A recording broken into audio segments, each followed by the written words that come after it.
On today's episode of Brew Tours, we tour Barking Armadillo Brewery, located in Georgetown, Texas. And make sure to stick around to the very end for Dan's thoughts when I reveal if this place is worth the hangover or not even worth the Uber money. PROST!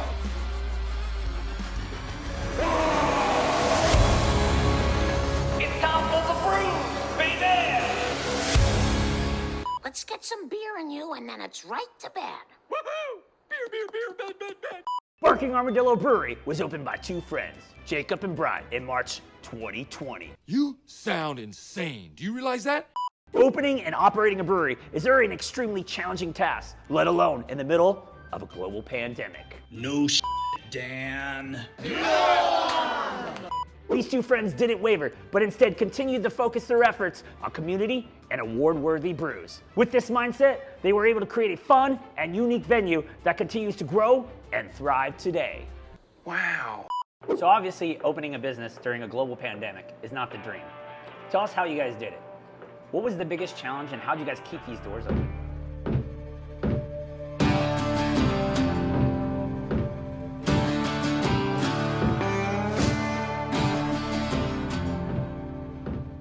Officially declaring a national emergency. 3 days later, COVID-19 can be characterized as a pandemic. and the White House recommends people avoid bars, restaurants, and groups of 10 or more. I'd say the biggest challenge is just not having the doors open.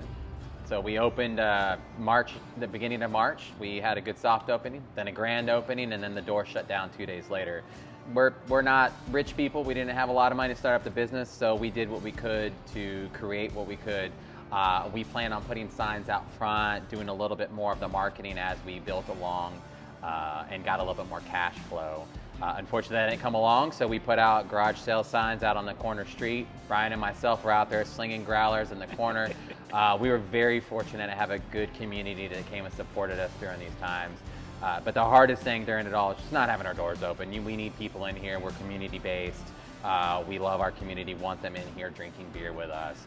That's the dream. We can only imagine how difficult these past 2 years have been for you guys and your team. At your lowest point, did you guys ever think about throwing in the towel? And if you did think about that, what helped you guys decide to keep going for your dream? I don't think we ever considered throwing in the towel.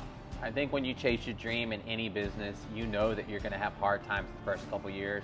Maybe not pandemic hard, but always hard. I think we've always looked at it as the community was backing us. We knew that they were there. We could drink beer when things were bad. We could drink beer when things are good. All we had to do was just maintain and survive during this. It's not gonna last forever. I know this is a generic question, but my audience would kill me if I didn't ask it.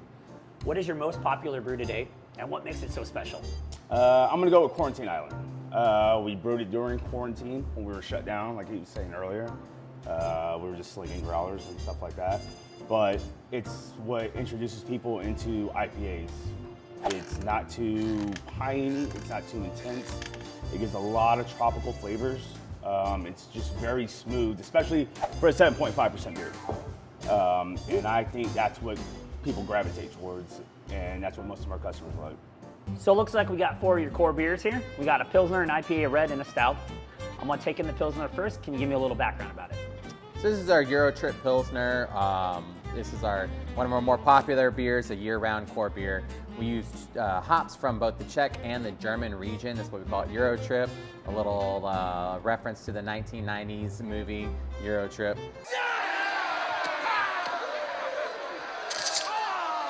Go ahead and take a taste and see what you think. Man, that's clean.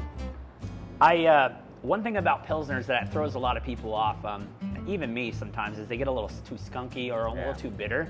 This guy's perfect. You get that classic Pilsner finish, a little bit of bitterness from the hops, but it's still a clean, light beer. Like, this is something you want to sit by a pool, drink all day, go to a friend's barbecue, or even Taco Tuesday. That's a great palate cleanser right there. That's a great beer. Next beer you're going to see on this menu here is going to be our Quarantine Island.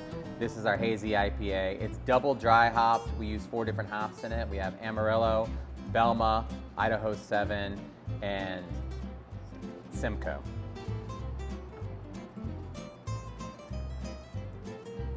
Yeah. What's the ABV on this thing again? 7.5%. So Jesus, that is smooth, man. that's the goal. Oh God. Want it to be smooth, easy drinking, hazy IPA. Yeah, that's, you just get just a touch of that little, I almost want to say like citrus peel at the end, but the bitterness itself is very smooth and round. And 7.5, there's no alcohol there. Like, you have 3 of those, you're in trouble probably, because you're not going to know anything afterwards. You guys make beer professionally for a living, and of course the goal is always to make something you're proud of. But as we know, things don't always go as planned. Can you guys tell us about a specific story where things went horribly wrong during that process? The weirdest thing that ever happened was dry hopping our Pilsner, threw it in, was trying to give somebody directions, which is our cellar guy in the back, and explain to him how everything's going and just slowly processing it. Didn't take out the blow-off hose, and as I was going in, pouring, it just all of a sudden started to explode like crazy. And this guy's just like looking at me like,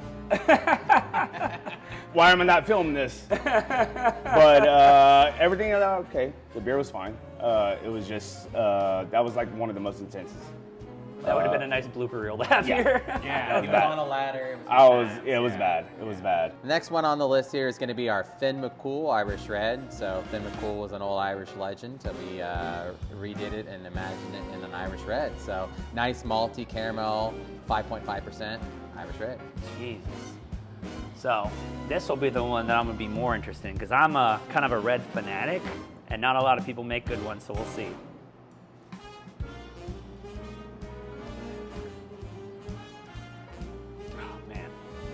That's nice. I'd say medium-bodied, light medium-bodied, nice caramel to it. Again, the one thing I feel like reds do wrong is they either go too malty or too bitter.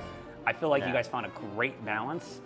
And another cool thing is like you got a very nice, like kind of almost like I would say a Scotch ale red going to it. So it's got a little brown but a redness in there. Yeah. Some people go, I'm Jaws blood red, or I'm not even a red, I'm just a brown nut ale. And you're like, dude, I'm confused. And I think that's why I search for these beers, not because they're something I want all the time. It's just, it's hard to find a good example, and that is a great example, as you can tell from my stutter. Next beer, we're going to have our Morning Venom. So this beer, we actually used a local coffee maker. They make the coffee. We throw a little bit of coffee into our coffee milk stout. So give it a taste. Let's roll with this one. Yep, there's the coffee right there.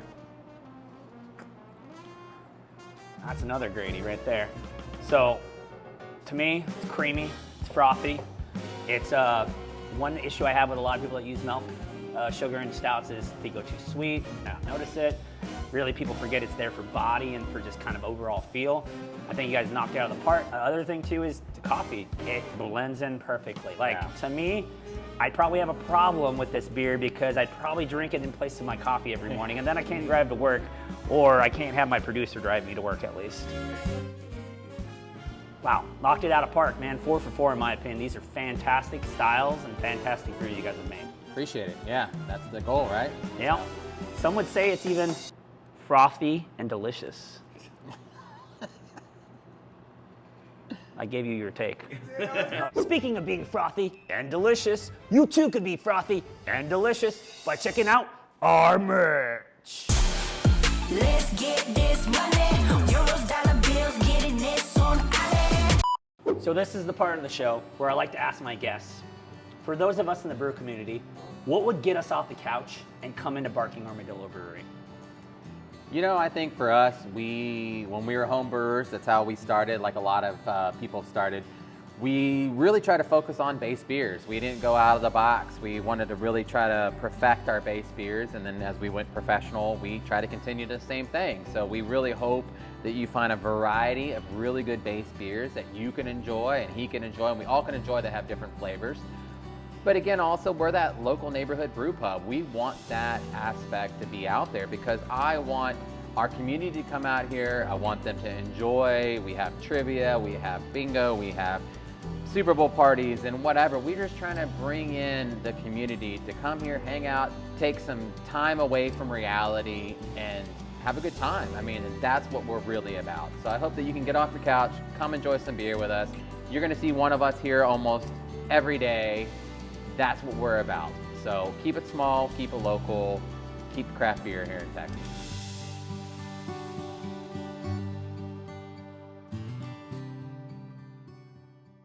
Drawing inspiration from one of my favorite movies, Hot Rod.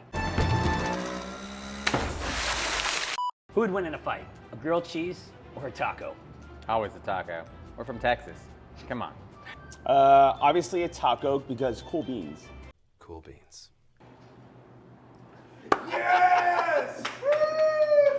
And now it's time for Dan's Thoughts. Barking Armadillo not only provides some world-class brews, but a stellar environment for every hophead and their friends. With comfortable seating inside and out, weekly entertainment, and food trucks on site nightly, this spot can prove to be more chill than vanilla ice in the secret of the ooze. So if you ever find yourself in North Austin and looking for a devilishly sweet hang, make sure to stop on by this awesome local brew pub where everyone will know your name, unless your name is something dumb, and no one wants to hang out with someone dumb. We here at Titan Brew TV see a bright and drunk future for Barking Armadillo Brewery. Dan gives this place a rating of worth the hangover. And if you enjoyed today's craziness, make sure to pound that like button, ring that bell, otherwise, no news for you! And if you have any brewing ideas or requests, make sure to comment down below and let Dan know. Until next time, I've been Dan, he's been Jacob, he's been Brian, and you've been awesome.